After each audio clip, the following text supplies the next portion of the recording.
અહીંથી જઈએ અને કઈક મહેનત કરશું, કઈક તનતોડ મહેનત કરી પરસેવો પાડીએ ને તો કુદરત કોઈ દી ભૂખ્યા નહીં ને વાડે.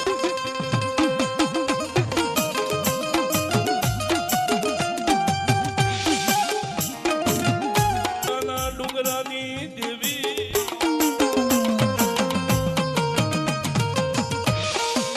ભગવતી ચામુંડને કઈક વાત રાખવી છે સાહેબ. રાજુભાઈ ના પીડા હાથ થયા સાહેબ, પણ ગરીબ હોય ને સાહેબ, કહેવતમાં કીધું છે કે બાળોતિયાના બળેલા હોય ની ઠાઠડીએ ન ઠરે સાહેબ. ગરીબ હોય ને દુઃખી હોય એની માથે દુઃખ જ હોય છે. આમાં ઘણા એવા બેઠા છે કે જે દુઃખમાંથી પસાર થયા હોય. અને અત્યારનો યુગ તો બહુ સારો છે સાહેબ. અને તમારા દીકરાને એમ કહો 2 લાખની જરૂર છે તો એમ કહી જાય પપ્પા સવારે આવી જાય છે. અત્યારનો યુગ બહુ સારો છે. પણ એમણે માથે ટોપી મેકીને આવ્યા હતા ને, આ યુગ પલટાઈ ગયો. પણ હજી એને પહેરવેશ, એને પોતાના પહેરવેશ ને નથી એને ભૂલ્યો કે હું શું હતો.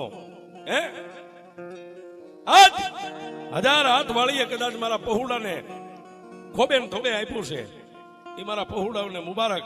પણ મને મારી જિંદગી મારી મોજ ફકીરીમાં જીવી લેવા દે.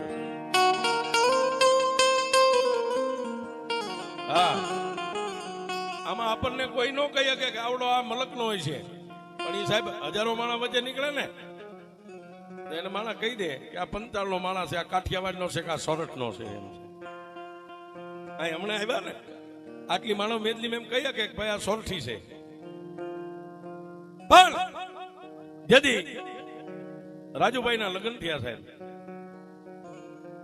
ખાનદાન ખોયડાની દીકરી ગીતાબેન સોરીના મંગળ ચાર ફેરા ફરી અને મારી જોટાણીયાની ઈષ્ટદેવ માં ભગવતી ચામુંડાના થડે મોડીઓ મીંડોળ ઉતાર્યા સાહેબ.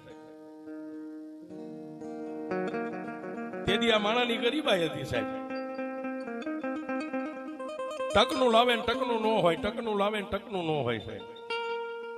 તેથી એ ખાનદાન ખોયડાની દીકરી ગીતાબેને કોઈ દી આ ધણીને એટલું નતું કીધું કે આ ઘરમાં શેક નથી એમ.